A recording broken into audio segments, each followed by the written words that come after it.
Ruth gives over and above every opportunity. She travels backwards and forwards from North to South Wales regularly. She keeps us all informed, and she's certainly a key driver in the collaborative way of working in North Wales.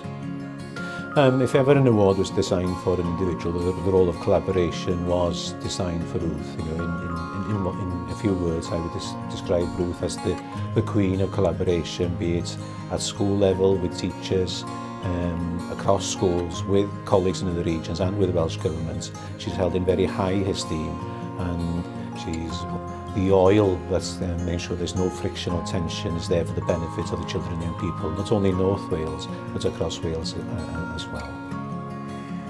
I don't know whether she was the perfect person for the job or that she grew into the job and has become the perfect person, but she is. And either way, through hard work and determination, she's grown into the job, and that hard work deserves some form of recognition.